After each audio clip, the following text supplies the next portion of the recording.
கோபத்தினால் மீண்டும் மீண்டும் முட்டாளாகி கொண்டே இருப்போம். துன்பங்கள் வருவதற்கு இந்த 3 காரணம். அந்த 3 காரணத்தில் எது அப்படின்றத நீங்க கண்டுபிடிங்க. அதை வச்சு அதை விரட்ட முடியுமா முடியாதான்றதையும் இந்த பதிவில் சொல்லியிருக்கோம். கொஞ்சம் கடவுளோட கோபம் இறங்கின மாதிரி எனக்கு தெரியுது உங்க மேல. இதை சரியா பயன்படுத்திக்கலாம். பாருங்க, வியாழக்கிழமையாவே மாறி இருக்கு. எதுவுமே பிளான் பண்ணவே இல்லை. கடவுள் ஒரு இடத்துலையும் ஆசீர்வதிக்கிறார். அன்பே சாய் குடும்பத்தில் இருக்கிறவங்களுக்கு இதை உணர்வு பூர்வமா நான் ஃபீல் பண்ணுறேன். இங்க இன்னும் சிலர் ஃபீல் பண்றாங்க. ஆனா பலர் ஃபீல் பண்றதுக்கு தான் இந்த மாதிரியான பதிவுகள். உயிர் மூச்சா நினைச்சு கேளுங்க. உங்க வாழ்க்கையில உயர்ந்த நிலைக்கு போவீங்க.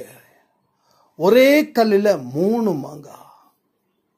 உங்க வாழ்க்கையும் உயர்வடையும். உங்க கர்மாவை ஓட ஓட விரட்டலாம். சாயப்பாவுக்கு மகிழ்ச்சியான ஒரு செய்தியையும் இந்த பதிவின் மூலமா நீங்க கொடுக்கலாம்.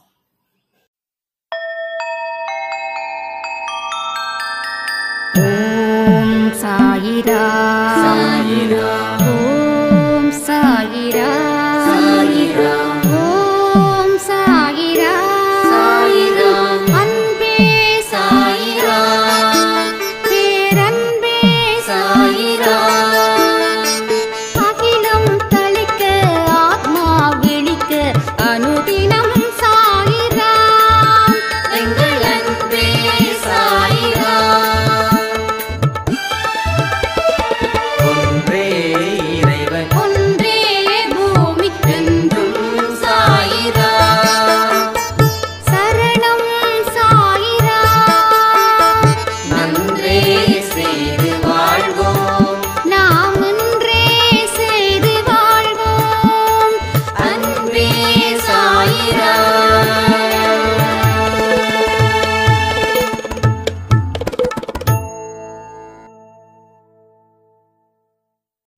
சாயிரா. என் உயிரின் உயிரானவர்களே, அவருடைய வார்த்தை வேதம் என்றால், அவருடைய போதனைகள் உங்களுடைய சுவாசம் என்றால், உங்க வாழ்க்கையில ஏற்பட்ட கர்மாக்கள் அத்தனையும் 10 அடி பின்னாடி போகும். இது மாறுச்சுன்னா உங்க கர்மா 10 அடிக்கு முன்னாடி போகும். பின்னாடி போகுது உங்க கர்மா அப்படின்னா உங்க கிட்ட இருக்கக்கூடிய பலத்தை பார்த்து பயந்து அது பின்னோக்கி போகுது. முன்னாடி போகுதுன்னா நீங்க பலகீனமா இருக்கிறீங்க அப்படின்றத சிம்பாலிக்கா காட்டுது. இன்னைக்கு கர்மாவோட பிடியில நாம இருக்கிறோம்னா நம்ம பலகீனமான மனுஷங்களா இருக்கோம். ஒரு பலமான மனுஷனை பார்த்து பலகீனமான மனுஷன் பயப்படுவான். அப்ப பலமான மனுஷன் அந்த பலகீனமான மனுஷனை அழிச்சிடுவான். இங்கேயும் கர்மா ஒவ்வொரு மனுஷனுடைய வாழ்க்கையிலையும் முன்னாடி போகுதுன்னா அது பலம் வாய்ந்ததா இருக்குது. நாம பலகீனமா இருக்கிறோம் அப்படின்ற ஒரு அறிவு நமக்குள்ளே வரணும். அந்த சென்ஸ், அந்த அறிவு வந்துடுச்சு அப்படின்னா அப்போ அந்த கர்மாவை எதிர்கொள்ள என்ன செய்யணும்ன்ற விஷயமும் நமக்கு தெரியணும். அப்போ அதை நாம் அழிக்கணும். அது நம்மளை அழிக்க கூடாது. நம்ம தான் அதை தோற்கடிக்கணும். நாம தான் அதை தோற்கடிக்கணும். அது நம்மளை தோற்கடிக்க கூடாது. இதுல நீங்க வெற்றிகரமா சிந்திச்சு செயல்பட்டீங்கன்னா உங்க வாழ்க்கையில நீங்க நினைச்சு பார்க்க முடியாத அளவுக்கு சாயப்பா உங்களை வாழ வைப்பாரு. உங்க மனசை குளிர்விப்பாரு. உங்களை வாழ வைக்கிறதாலையும் உங்க மனசை குளிர்விப்பதாலையும் அவருக்கு அதே சந்தோஷமும் கிடைக்குது. இப்போ ஒரே கல்லில் 2 மாங்காய் 3 மாங்காய் நம்ம கர்மாவை பலம் இழக்க செய்கிறோம். அதனால நம்ம வாழ்க்கையில நம்ம மனசும் நம்ம வாழ்க்கையும் உயர்ந்து நிக்குது. இதனால சாயப்பாவுக்கும் அதே பெருமை சேருது, அதே சந்தோஷமும் அதே ஒரு நிம்மதியும் அவருக்கு கிடைக்குது. இதனால யாருக்காவது லாஸ் இருக்கா? உங்க வாழ்க்கை நீங்க டாப் லெவல்ல கொண்டு போனீங்கன்னா அது உங்களுக்கு லாபமா நஷ்டமா? கமெண்ட் பண்ணுங்க. அப்போ லாபம் தரக்கூடிய விஷயத்தை செய்யறத விட்டுட்டு நஷ்டம் தரக்கூடிய விஷயத்தை தொடர்ந்து செஞ்சுக்கிட்டு இருந்தா, இல்ல அப்படி செய்யலாமா? அப்படி செஞ்சுக்கிட்டு இருந்தாலும் அதை திருத்துவதற்குண்டான வழிகள் தானே இங்க நடக்குது. அதை நம்ம சரி பண்ணதானே ஆகணும். சரி பண்ணாம விட்டா என்ன ஆகும்? நஷ்டம் எங்க ஆரம்பிக்குதுன்றத தெரிஞ்சுக்கிட்டு அந்த நஷ்டத்தின் படியே வாழ்ந்து அந்த நஷ்டத்தை தலைமையில போட்டு அந்த பாரம் ஒரு மனுஷனை அழிக்குது தானே. அப்ப நம்ம எடுத்து வைக்கக்கூடிய ஒரு அடியும், எடுத்து வைக்கக்கூடிய ஒவ்வொரு அடியும் லாபமா நஷ்டமானு பார்த்து அதற்கு உரிய வழிகளின்படி காலை எடுத்து வச்சா நாம சேஃப். இல்லைன்னா நாம சேஃப் இல்லை. ஒரு மோசமான பாதையில வேகமா நடந்தா விழுந்துடுவோம் அப்படின்னு நமக்குள்ள ஒரு உள் உணர்வு இருக்கே, ஒரு இன்னர் ஃபீல் சொல்லுது, பார்த்து நட, மெதுவா நட, பாதை சரியில்லை, பயணம் கடினம் அப்படின்னு. அப்ப அந்த சென்ஸ் சொல்றத நாம ஒபே பண்றோம், அதுக்கு மரியாதை கொடுக்கிறோம். அதனால நாம பாதுகாப்பா நடந்தோம், நம்ம இடத்தை அடைஞ்சோம். It's a same feelings. இங்கேயும் நம்ம வாழ்க்கையில தொடர்ந்து துன்பம் வருதுன்னா நாம நடக்கிற பாதை சரியில்லாத பாதையில் கண்ணை மூடிக்கிட்டு நடக்கிறோம். சரியில்லாத பாதையில் கண்ணை மூடிக்கிட்டு நடக்கிறோம். சரியான பாதையில் கண்ணை மூடிக்கிட்டு நடந்தா கூட ஏதாவது ஆப்ஷன்ல போயிடலாம். முதல்ல ஏன் கண்ணை மூடிக்கிட்டு நடக்கணும்ன்ற கேள்வி இருக்கு, இருந்தாலும் சொல்றேன். அப்ப சரியில்லாத பாதையில் கண்களை இறுக்கமா கட்டிக்கிட்டா நீங்க நடந்தீங்கன்னா ஒரு அடியும் உங்களுக்கு ஆபத்தை கொடுக்கும். சோ இங்கேயும் அப்படிப்பட்ட ஒரு விஷயத்தை தான் நாம பண்ணிக்கிட்டு இருக்கோம். துன்பங்கள் நமக்கு துரத்துதுன்னா துன்பத்தின் வழியில சென்றதால, ஒரு தெருவில் நாய் துரத்துதுன்னா அந்த அந்த நாயோட தெருவில் நீங்க போனதால நாய் துரத்துச்சு, உங்க தெருவில் நாய் துரத்தல. அப்ப துன்பம் அப்படின்ற ஒரு வழியில நீங்க ஏன் போகணும்? போனதால அது துரத்துச்சு, கடிச்சிச்சு. கடிச்சது அதிகமா இருக்கலாம், கம்மியா இருக்கலாம், இல்ல இந்த கடிச்சதால உயிரும் போகலாம். அந்த உயிர் போறத பத்தி நான் சொல்றேன். துன்பத்தோட இறக்குறாங்க இல்லையா, வாழ்க்கையில எந்த சந்தோஷமும் இந்த மனுஷ அனுபவிக்கல. அவன் கடைசி வரைக்கும் துன்பப்பட்டு வேதனைப்பட்டு கண்ணை மூடினா. இது பரிதாபமா நமக்கு சொல்லி கேள்விப்பட்டிருக்கோம். அப்ப துன்பத்தின் வழியில அவனை போக வச்சது யார்? படைச்ச கடவுளா? படைச்ச கடவுள்னு இப்ப வரைக்கும் நீங்க நம்புறீங்களா? இல்ல விதி அப்படின்னு நம்புறீங்களா? இல்ல எவனோ ஒருத்தன் என் வாழ்க்கைய நாசம் பண்ணிட்டான்னு அவன் மேல பாரத்தை தூக்கி போடுறீங்களா? இந்த மூணுல எதுவா இருக்குதுன்னு கொஞ்சம் சொல்லுங்களேன். அப்ப துன்பத்தின் வழியில போக சொன்னது யாரு? இந்த மூன்றுமே இல்லைன்னு என்னைக்கு நீங்க ஃபைனல் பண்றீங்களோ அன்னைக்கு உங்க வாழ்க்கை ஃபைனலா சொல்றேன், உங்களுக்கு தான் கோப்பை.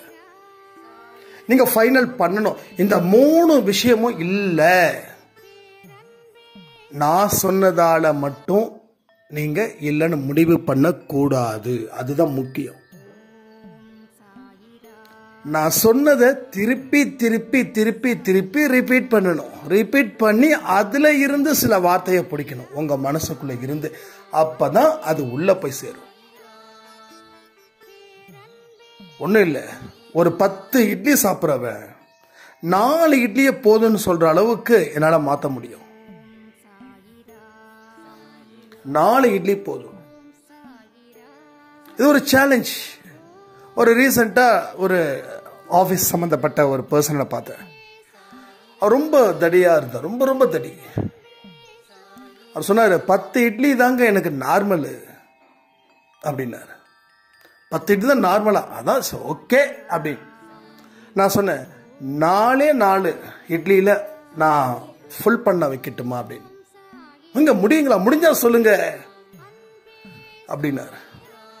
ஒரு நாள் இது எப்பயும் நடந்தது, இப்போ ரீசெண்டாக எப்பயும் நடந்தது. டக்குன்னு இந்த விஷயம் வரும்போது ஞாபகம் வருது. அப்போ ஒரு நாள் நம்ம வீட்டுக்கு வந்திருந்தாங்க. அப்போ நம்ம வீட்டில் அன்றைக்கி இட்லி சாப்பிட்றீங்களானதுக்கு, இல்லைங்க சாப்பிட்ணும் இனிமே தான், இல்லை இங்கே சாப்பிட்டு போங்க. சரி, அன்றைக்கி ஒரு சேலஞ்ச் வச்சோமே, அது பண்ணிடலாமா இப்போ? இங்கே எங்கே 4 நானும் அகார பசியில் இருக்கு அப்படின்னு. சரி, நான் சொல்கிற மாதிரி பண்ணுங்க. அந்த டைம் கரெக்டாக 10 o'clock ஆகிடுச்சு. பரவாயில்லன்னு ஒரு டம்ளர் தண்ணி, ஒரு பாட்டில் தண்ணி ஃபுல்லாக குடிச்சாச்சு.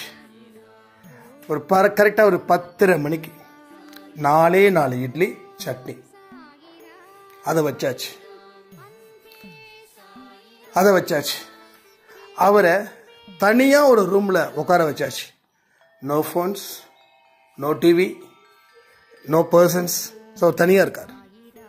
இந்த 4 இட்லியை நீங்க மென்னு ரசிச்சு ருசிச்சு சாப்பிட்றீங்கன்னு.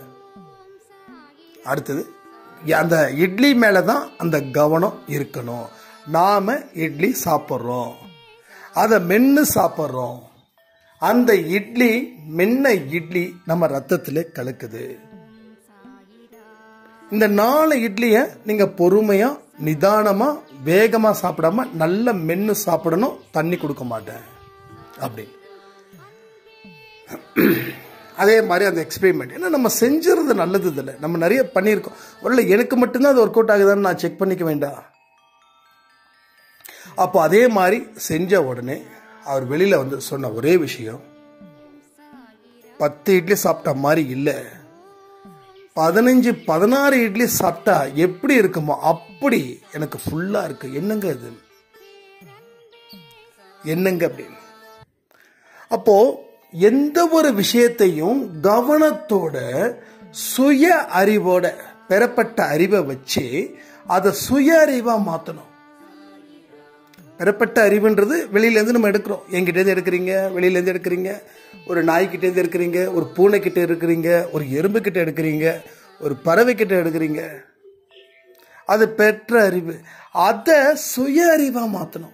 அப்படின்னா உங்க வாழ்க்கையில வரக்கூடிய பிராக்டிக்கல் சம்பந்தப்பட்ட விஷயங்களா மாற்றணும். அதுல மாற்றி நீங்க ஒரு முடிவுக்கு வரணும். இப்போ ஒரு 4 இட்லியில் 3 இட்லி சாப்பிட்றாரு. வெயிட் எவ்வளோ தெரியுமா? 120 கிலோ. முன்னாடி எவ்வளோ இருந்தார்? 160 இருந்தார். இப்போ 120, 40 கிலோ குறைச்சிருக்காரு. கிட்டத்தட்ட ஐ திங்க் 7-8 மாதம் ஒர்க் அவுட், வாக்கிங் போகிறாரு. எப்படிலாம் சாப்பிடணும் அப்படி சொல்லியாச்சு. ஸ்நாக்ஸ் சாப்பிடக்கூடாது சொல்லியாச்சு. கம்பல்சரியாக காஃபி, டீ குடிக்கக்கூடாதுன்னு சொல்லியாச்சு. க்ரீன் டீ காலையில் குடிக்கணும், ஈவினிங் க்ரீன் டீ குடிக்கணும். இவ்வளோதான் டிப்ஸ், வேற ஒன்றுமே இல்லை. நைட்டுக்கு சாப்பாடு கிடையாது.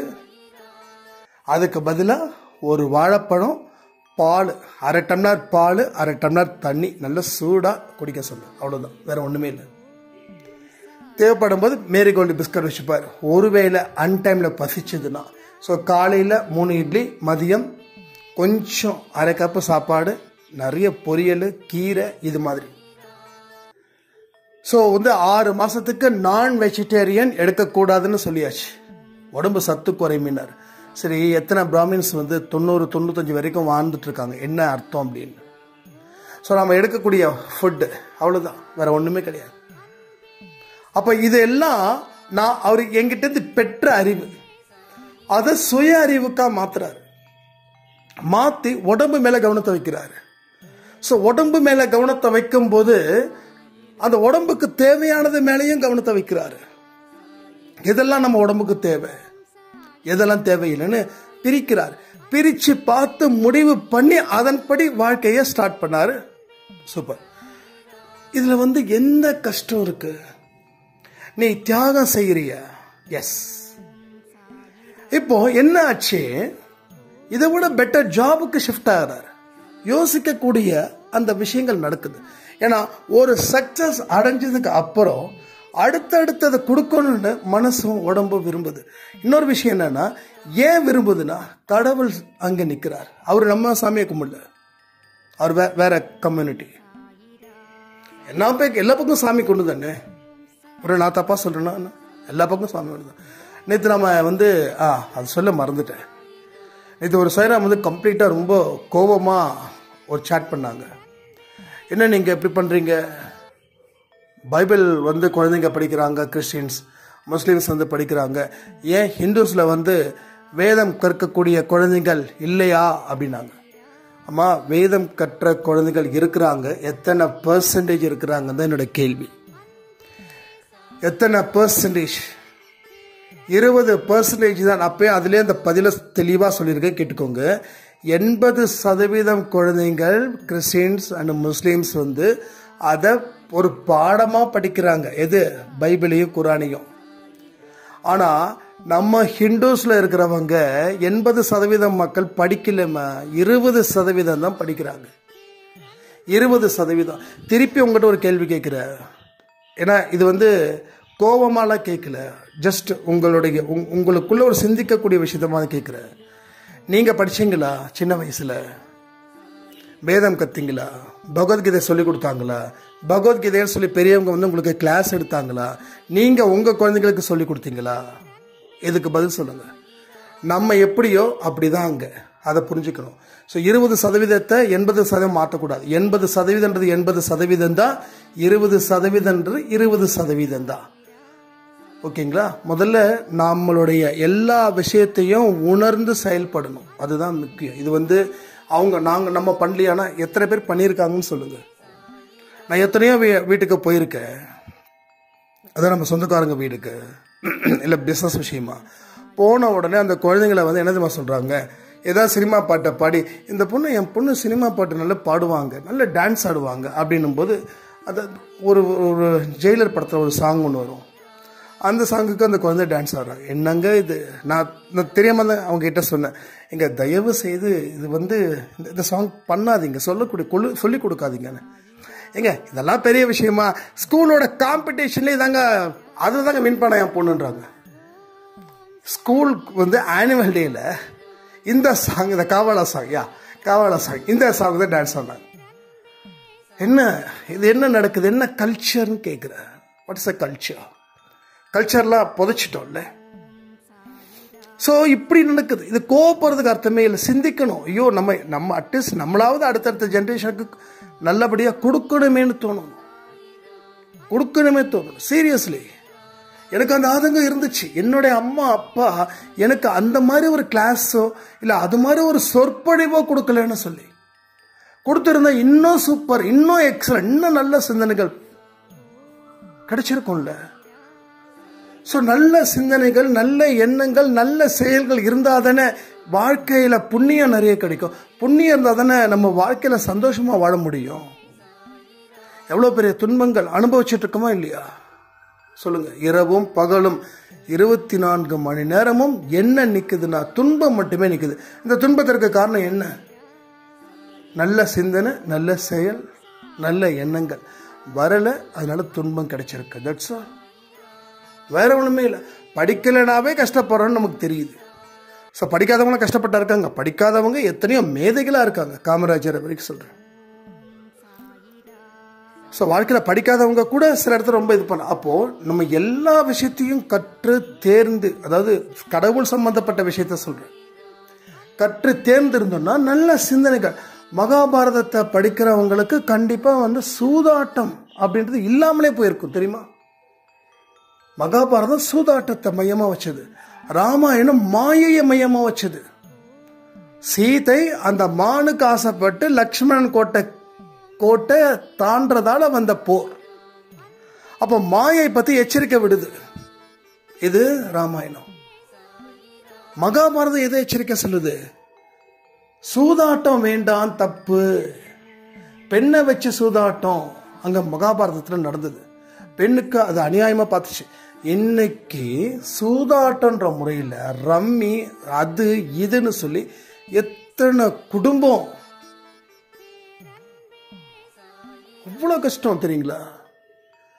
அப்போ நீ ராமாயணத்தை யாராவது படிக்க கூட வேண்டாம், யாராவது சொல்லியிருந்தா அன்னைக்கே அந்த குழந்தைங்க மனசுல ஆமா ஆசைப்பட்டா பேராபத்துன்னு வரும். மகாபாரதத்தை பத்தி சொல்லியிருந்தா இந்த சூதாட்டத்தில் போயிட்டு நம்ம நின்று ஒரு குறுக்கு வழியில சம்பாதிச்சு நம்ம அடைஞ்சா அது பெருநஷ்டம்னு தோணி இருக்கும். ஏன் சொல்லி தரல? இதுதான் நடக்குது இங்க. பலவிதமான விஷயங்கள். எத்தனை தமிழ்நாட்டில் அந்த சாவு நடந்தது தெரியுமா? இப்ப கொஞ்சம் குறைஞ்சிருக்குன்னு நினைக்கிறேன் தெரிஞ்ச வரைக்கும். எத்தனை பேர் என்கிட்ட சொல்லி அழுகுறாங்க தெரியுமா? என் கணவர் இதுல போயிட்டாரு, என்னோட மகன் கடனை வாங்கி தூக்குல தொங்கிட்டான். இப்போ ஒரு 2 மாசத்துக்கு முன்னாடி வரைக்கும் கோயம்புத்தூர்ல ஒரு விஷயம் நடந்தது. 30 வயசு, வேலைலாம் இல்லை, ரம்மியே முழுகி முழுகி முழுகி கந்துக்கு பணம் வாங்கி எல்லா பக்கமும் பணத்தை வாங்கி கிட்டத்தட்ட 10 லட்சம் ரூபாய், அதுக்கு மேல முடியல, தூக்கில தொங்கிட்டாரு. 30 வயசு, ஒரு 2 குழந்தைங்க, 2 1 குழந்தைங்க. அப்ப சின்ன வயசுல அவங்க அம்மா மகாபாரதத்துல இருக்கக்கூடிய விஷயத்த சொல்லி கொடுத்திருந்தா முடிஞ்ச அளவுக்கு பொறுப்பானவர்களா நம்ம இல்லை. இது உண்மை. இது எவ்வளவு சொன்னாலும் சரி, இது உண்மை. ஆனா இருக்குது, நான் சொல்லவே இல்லை, இல்லைன்னு சொல்லவே இல்லை, இருக்குது, நிறைய இருக்குது. ஆனா நாம போய் உள்ள இன்வால்வ் ஆகல. இதுதான் பெரிய பிரச்சனை. 20% மட்டும்தான், 80% தான் இங்க பேசிட்டு இருக்கேன் நான். அப்ப நீங்க சொன்னதால நான் ஃபீல் பண்ணல, பட் உங்களை இன்னும் ஆழமா புரிய வைக்கிறதுக்கு தான் சொல்றேன் நான். அதர்வைஸ் வேற எனக்கு எந்த இதுவுமே இல்லை. அப்ப பல பல விஷயங்கள் நம்ம கண்கள் முன்னாடி எப்படிப்பட்ட விஷயங்களை காட்சியா வருதுன்றத பாருங்களேன். நான் சொல்லக்கூடிய விஷயத்தை காட்சிப்படுத்துங்க, அதுல இருந்து ஒரு தெளிவு கிடைக்கும். ஜஸ்ட் ஒரு வாய்ஸை அப்படியே ஃபில்மா மாத்துங்க. நான் சொல்லக்கூடிய விஷயத்த அப்படியே ஒரு காட்சி பொருளா மாத்துங்க. காட்சி பொருளா மாற்ற மாற்ற மாற்றதான் அதனுடைய அந்த எண்ணம் தீவிரப்படுத்தும். ரைட்? அதனுடைய எண்ணம் என்ன ஆகும்? தீவிரப்படுத்தும். தீவிரப்படுத்தப்பட்ட காட்சி உங்க வாழ்க்கைக்கு ஒரு மிகப்பெரிய சப்போர்ட்டிங்கா இருக்கும். எல்லாமே காட்சிப்படுத்தி பார்த்தீங்கன்னா மறக்க மாட்டீங்க. நான் என்னோட எக்ஸாம்ஸ் ப்ரிப்பேர் பண்ணும்போது கூட காட்சிப்படுத்திப்பேன். நான் ஒரு ஸ்டூடெண்ட், நான் ஒரு டீச்சராக இருந்தேன். நான் ஸ்டூடெண்ட்டுக்கு சொல்லிக் கொடுக்குற மாதிரி 2 நாள் கைடை வாங்கி உட்காந்து, ஒரு டோர் இருக்கும், அந்த டோரில் நான் எழுதி நைட்டு 10 மணிக்கு ஆரம்பிச்சேன்னா 3 மணி வரைக்கும், அதுக்கப்புறம் தூங்குனேன்னா அதுக்கப்புறம் புக்குக்கு எனக்கு சம்மந்தம் கிடையாது. நேராக எக்ஸாமினேஷன் சென்டர் தான். 10 மணிக்கு எக்ஸாம்னா 10:30 மணிக்கு போவேன். 10, 10:15, 10:20 ஆகிடும். 10 நிமிஷம் போனால் பெல் அடிச்சிட்டாங்க, அதுக்கப்புறம் உள்ள யாரும் அலோடு இல்லை. ஸோ காட்சிப்படுத்தப்பட்டதால எனக்கு ஈஸியாச்சு. நல்ல மார்க் ஸ்கோர் பண்ண. நல்ல மார்க் மீன்ஸ் ஆவரேஜ், அவ்வளோதான். நீங்க யோசிச்சு பாருங்க, வருஷம் பூரா படிக்காதவன் அந்த எக்ஸாம் டைம்ல மட்டும் படிக்கிறது, பாஸ் பண்றது பெரிய விஷயமா இல்லையா? வருஷம் பூரா படிக்கிறவங்க கூட அந்த மார்க் வாங்க மாட்டேறான். ஏன் எனக்கு ரொம்ப சிம்பிளா ஆச்சுன்னா, காட்சிப்படுத்தப்பட்டது. நான் ஒரு ஸ்டூடெண்ட்டுக்கு நேற்று என்ன சொல்லி கொடுத்தேன்றது எனக்கு கேள்வியா வந்திருக்குது. அது எனக்கு ஈஸியா நான் எழுதுறேன், அவ்வளவுதான்.